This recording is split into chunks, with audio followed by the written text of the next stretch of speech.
Across Fallout's games, there's one consistent message, and it's the concept that cannibalism is a crime against nature, specific to the language offered across the perk that allows you to eat humans. If there's one thing I remember, it's the stories of Old Ben in New Vegas' Freeside, as he tells travelers stories about a butcher in the New Vegas border area who once sold strange meat that caused violent shakes and eventual death to some of the victims that consumed it.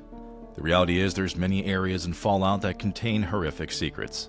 And today we're looking at 7 times Wastelanders broke the moral code and decided to eat their neighbors.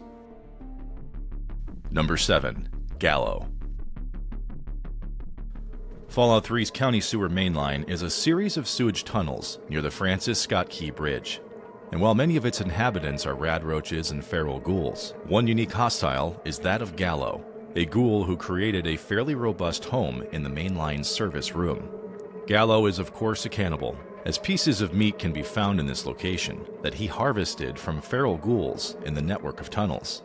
What's clear, however, is that Gallo is no longer of sound mind, as he will attack the player on sight. But you'll notice the rather peculiar birthday hat he's wearing. According to the Fallout 3 official game guide, Gallo is celebrating his birthday and invited his 2 favorite gnomes while he feasts on the strange meat. Years of solitude and sewer gas have clearly taken their toll on poor Gallo. Happy birthday anyway. Number 6. The Arroyo Cannibals. Fallout 2 has its fair share of unique random encounters, but one takes place consistently on the northwestern side of the map near Arroyo. A group of 6 tribal cannibals will appear, rumored to be from an inaccessible area of Oregon, and will attack the player character with knives and spears, proving a decent challenge for lower-level characters. Based on their dialogue, they don't appear to be of high intelligence, but they can move quickly in combat and surround the player in a short period of time. Unless you want to end up as their next meal, it's better to dispatch them quickly. Number 5. The Family. If vampires aren't the first thing you think of in a Fallout game, don't worry, you're not alone. Within the Moresti train yard and tunnels, a former resident of Rivet City named Vance began a community of individuals who suffer from a cannibalistic urge to feed on humans, but rather than eat flesh, to instead consume the blood of humans. Calling themselves a family, Vance continued to build his community of blood drinkers as a way to gather similar outcasts from society much like himself. By living underground, the family can largely stay out of sight of those who would judge them. But over time, they began to regularly stage attacks on nearby Arafu, a settlement built on top of a nearby overpass bridge. The family's moral code is gray at best, but they've shown a willingness to come to terms with Arafu on bartering for resources to halt the attacks.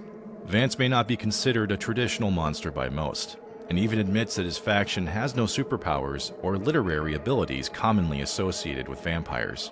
What becomes the real question, though, is human blood just considered a human product, or actual cannibalism? We'll let you decide. Number 4.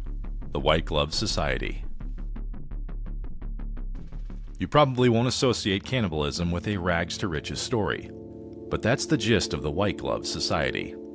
Part of the 3 families that run the New Vegas Strip's casinos, the White Glove Society operate and maintain the Ultralux, regarded as one of the higher-end casinos under the employment of Robert House. The White Glove Society were approached by Mr. House to operate the Ultralux, but under a specific condition to rid themselves of their cannibalistic ways based on the original tribe's practices.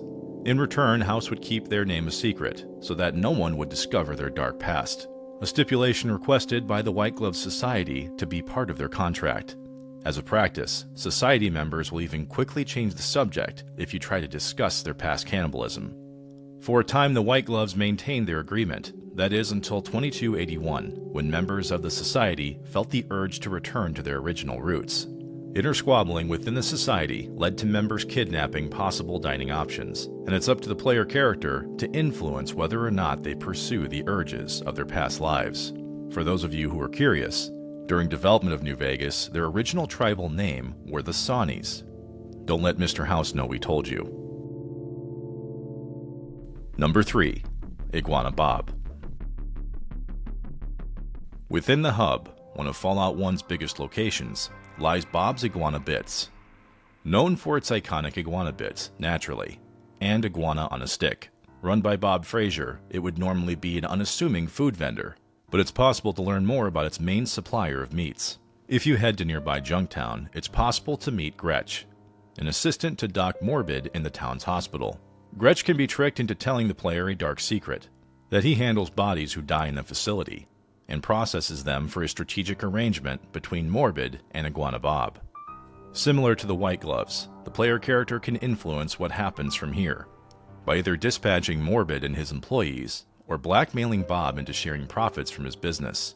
While Bob himself may toe the line on actually being a cannibal, he's turned potentially thousands of Wastelanders into being one without them knowing. It would seem, however, that even with the drama behind the food source, the secret largely stays quiet, with Bob's son Mikey going on to operate a successful stand with the name Son of Bob's Iguana Bits 8 years later. Number 2. Morris Stevens. While one group of raiders felt shame for their cannibalism, another made it a key part of its charter. The Gourmands were a group of Appalachian raiders in Fallout 76, led by Morris Stevens, who quickly became known as the raider group who would eat the flesh of those they murdered, as one of 5 major factions in the area, united under warlord David Thorpe. Stevens would at times have the Gourmands stockpile meat harvested by their victims at their base camp, a former golf course called Bolton Greens.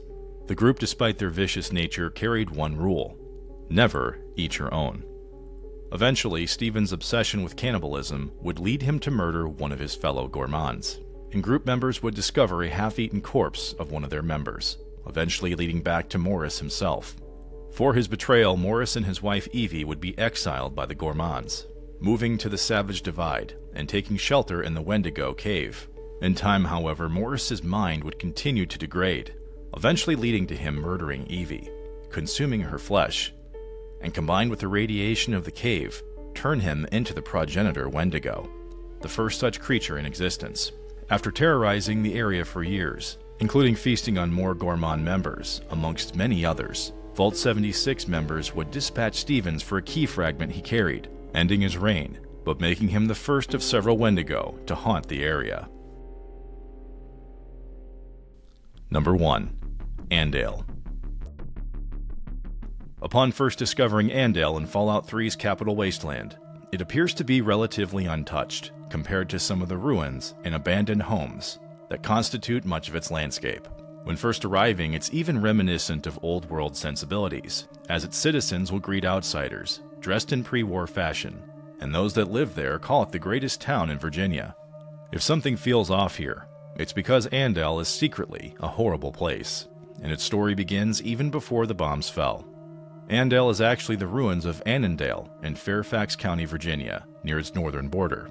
The area of Annandale that survived involved 4 families who took shelter when the Great War destroyed the planet, and in time, these families managed to survive the nuclear devastation, and had food stores at first, based on their doomsday prepping.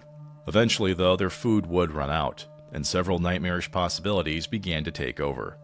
Travelers still managed to find their way through Annandale in the years following the war, as the idealistic setting proved attractive, and was an oddity against the backdrop of the capital Wasteland. The residents of what would eventually become Andale, however, took full advantage of these unknowingly trusting survivors, capturing countless people and serving them to its families. The depravity would continue from there, as Andale used a bizarre religion and thought process to identify their cannibalism as a necessary evil, using the logic that others committed worse crimes across the wastes.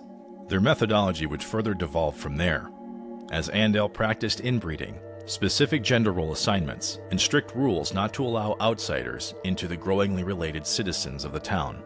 Their secret would be hidden by a false pretense that Andale was the American dream, a complete misnomer given their inhuman existence. What eventually became clear was that Andale began to earn a reputation, as trade caravans, traveling vendors, and even raiders stopped going near it. According to one of its oldest residents, Old Man Harris, it's possible that Andale is at least responsible for hundreds of disappearances during his lifetime, and that number could even climb into the thousands as he's lost count. When you consider that Andale has operated this way for over 200 years, it makes the quaint Virginia town an incredibly sinister place, and one of the darkest in Fallout's history. And with that, we've explored 7 times we found cannibals across the world of Fallout. Did we miss one of the stories that haunted you while you ventured across the wasteland? Let us know in the comments. Thank you as always for watching, and until next time, pop culture nerds, keep on dissecting.